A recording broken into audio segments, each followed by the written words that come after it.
Buen día. Vamos a dar inicio con la materia de contabilidad. En la clase anterior estuvimos viendo las cuentas contables del impuesto al valor agregado. Hoy vamos a ver sus antecedentes. Prácticamente la publicación de esta nueva ley del impuesto al valor agregado se publicó el 22 de diciembre de 1978 en el Diario Oficial de la Federación y entró en vigor a partir del 1 de enero de 1980, sustituyendo directamente a lo que era la ley del impuesto sobre ingresos mercantiles, que tenía una tasa del 4% y otras leyes que también de manera específica se trataron en eso. Sustituye el impuesto al valor agregado al de ingresos mercantiles porque este último se consideraba que era un impuesto en cascada que por su efecto era acumulativo, lo que iba encareciendo el producto hasta que llegaba al consumidor final. En esos años, la tasa del impuesto al valor agregado era del 10% en forma general y del 0% a todos los alimentos. Por lo que respecta a lo que son las zonas fronterizas, siempre han tenido un trato preferencial debido a pues a que están tan cercanos de Estados Unidos, por lo que siempre se les ha aplicado lo que es el 6%. Durante los años de 1983 a 1988 hubo un incremento en lo que es la tasa general al 15% y continuó el 0% para los alimentos no procesados y de consumo popular, asignándoles una tasa del 6% a los demás alimentos y a lo que eran las medicinas. A partir de 1989 y 1991 continuó la misma tasa general del 15%, el 6% para todas las ciudades fronterizas, 0% a lo que fue alimentos y medicinas y una nueva tasa que era el 20% para artículos suntuarios. Aquí, como podemos ver, hubo una disminución hasta llegar a cero en alimentos y medicinas, porque entonces todo lo que contemplaba lo que era la canasta básica iba a estar grabado y por consiguiente iba a haber una afectación al bolsillo del consumidor final, lo que iba en detrimento de la economía de la clase media y lo que se consideraba la clase más empobrecida. Durante 1992 a 1995 nuevamente hay una reducción en la tasa general, llegando otra vez a lo que es el 10% y el 0% para medicinas y alimentos, con la condicionante de que estos no fueran procesados. De 1996 a 2009 vuelve a aumentar lo que es la tasa del 15% en forma general y regresa a una tasa del 10% en las ciudades fronterizas. Aquí podemos ver que ya hay un aumento y continuando el 0% en el caso de medicinas y alimentos no procesados.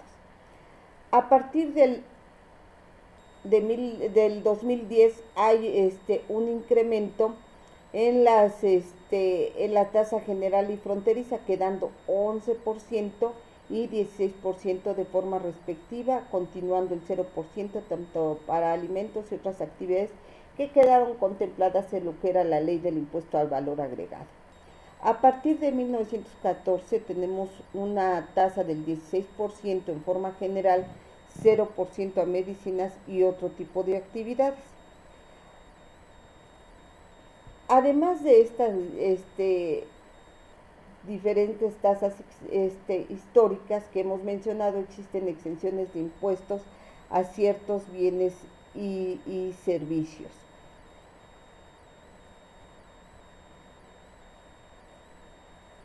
Dentro de la exposición de motivos que dio el Ejecutivo Federal para la ley del impuesto al valor agregado, es que la antigüedad de 30 años de la ley de impuestos sobre ingresos mercantiles y de alguna manera ir corrigiendo lo que eran las deficiencias que contaba esa misma ley, debido a lo que es la globalización y a los cambios sociales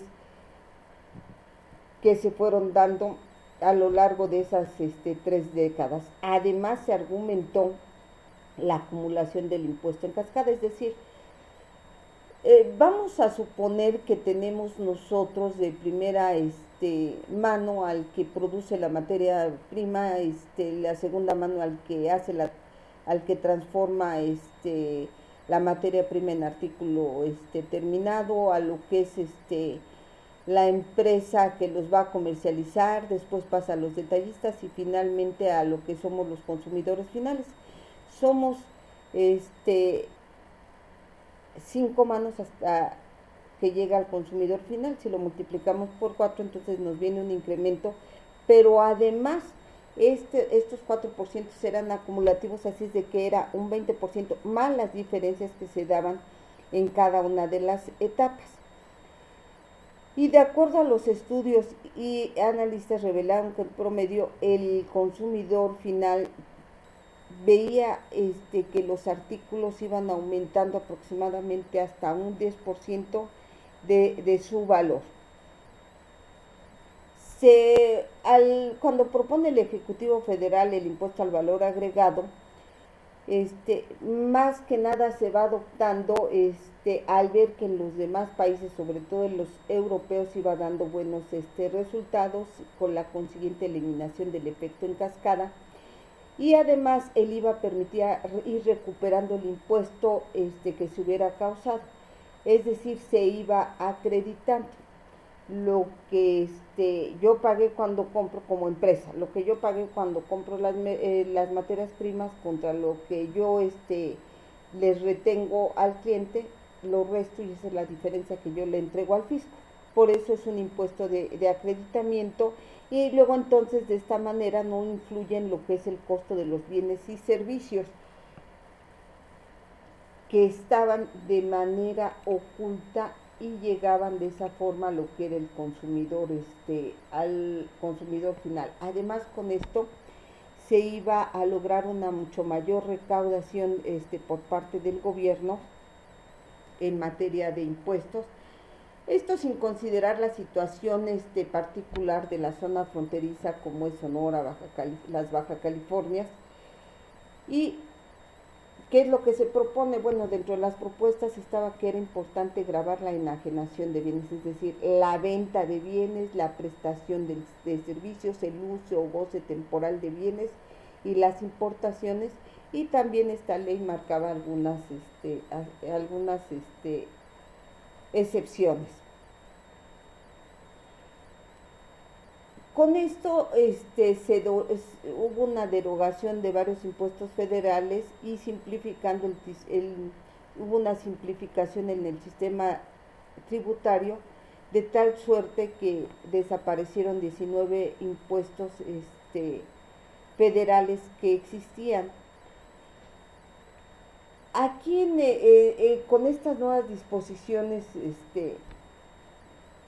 en cuanto a lo que es el manejo de la ley del impuesto del impuesto al valor agregado, existen 3 participantes, que son los industriales, los comerciantes y los consumidores, es decir, 3 nada más, quienes se encuentran relacionados con lo que es el impuesto al valor agregado. Ahora bien, aparte de lo que es este impuesto se considera como un impuesto indirecto porque lo que está gravando es el consumo realmente. De esta forma, el intermediario no es el que está pagando todo lo que es la carga fiscal, sino es el consumidor final. Tiene una característica como de un agente recaudador, y repercute este impuesto definitivamente en nosotros, que somos los consumidores finales, en el pago. Dentro de los impuestos directos, bueno, pues se encuentra lo que es el impuesto sobre la renta, que graban directamente lo que es el capital y el resultado de las operaciones de la empresa.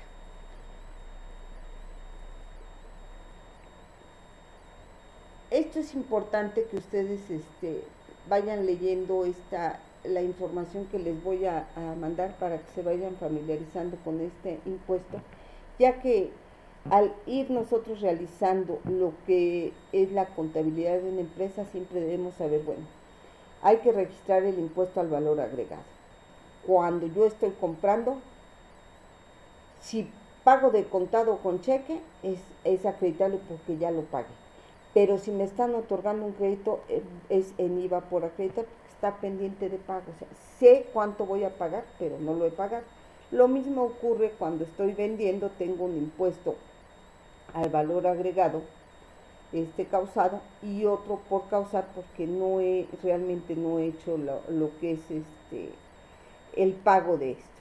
Ahora, dentro de lo que establece el artículo 5 del Código Fiscal de la Federación, se considera que se establecen cargas a los particulares las normas que se refieren a lo que es el sujeto, es decir, la persona, el objeto que, la base sobre cuál voy a calcular la tasa o la tarifa. Estos puntos son importantes que los vayan complementando y les recuerdo que la semana que entra, el día martes, para que todos estén pendientes, vamos a tener clase en vivo. Que tengan excelente día.